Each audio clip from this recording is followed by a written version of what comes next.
Estudio Jaini presenta ¿Qué es la música? Para responder esta pregunta, primero hay que entender qué es el sonido. Cuando un objeto es golpeado, pulsado o rasgado, como una cuerda tensa, por ejemplo, vibra.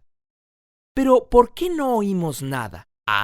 Porque nos falta un medio que conduzca el sonido. Por ejemplo, el aire. Como seguramente sabes, el aire está compuesto por moléculas de nitrógeno, oxígeno, dióxido de carbono y otras sustancias. Cuando el objeto vibra, empuja a las moléculas cercanas. Estas, a su vez, presionan a las que están junto a ellas y así sucesivamente. A este movimiento se le llama onda sonora y en el aire viaja a unos 340 metros por segundo. Nota que las que viajan son las ondas, no las partículas de aire. Si hay un oído cerca, estas ondas hacen vibrar el tímpano, que a su vez mueve el martillo que agita el yunque, que pasa su energía por el estribo al caracol, el cual convierte las vibraciones en señales nerviosas que se transmiten a través del nervio auditivo hasta la corteza auditiva primaria del cerebro, donde se realiza la percepción del sonido. Si el objeto vibra muy rápido, por ejemplo con una cuerda más corta, la onda tiene una mayor frecuencia y la percibimos como un sonido más agudo. Los seres humanos podemos percibir frecuencias desde los 20 Hz hasta los 20 kHz.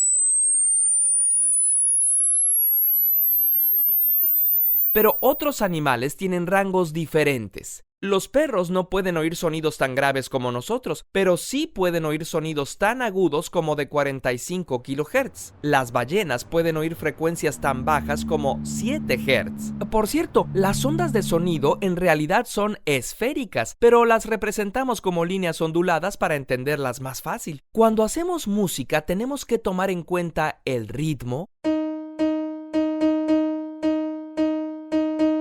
el volumen y el timbre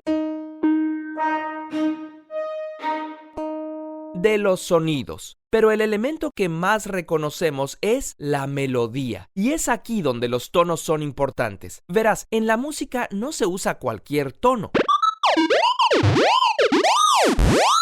Para que suene bonito, tenemos que escoger unos cuantos que tengan relación entre ellos. A ese conjunto de tonos le llamamos escala. La palabra escala significa escalera. Esta es una escala pentatónica.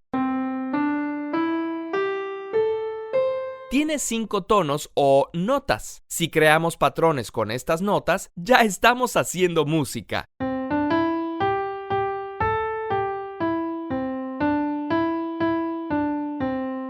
A partir de las 5 notas, las diferentes culturas han añadido más. Como herederos de la cultura occidental, la escala con la que estamos más familiarizados es la escala cromática de 12 tonos.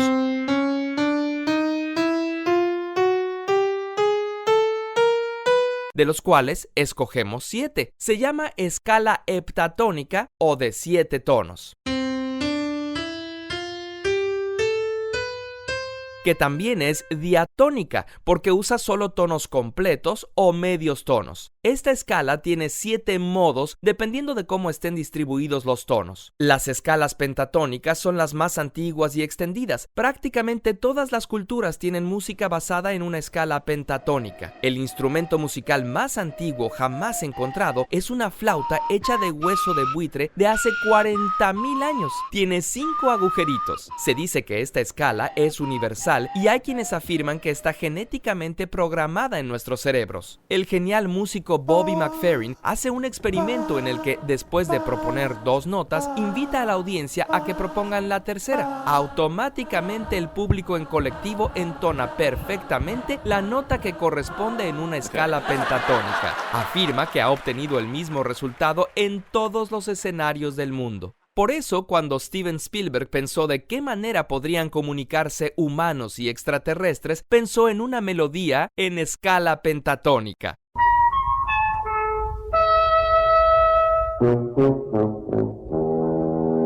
¿De dónde surgió la música? Varios investigadores han hipotetizado que evolucionó a partir de los intervalos tonales que usamos para comunicar emociones al hablar. Por ejemplo, si estoy contento digo "me voy" usando una escala mayor. Y si estoy triste digo, me voy, usando una escala menor. Estas escalas son las que generalmente se usan para canciones alegres y canciones tristes respectivamente. Lo cierto es que cuando escuchamos música que nos gusta, nuestro sistema nervioso libera dopamina, una sustancia que nos recompensa produciendo sensación de bienestar.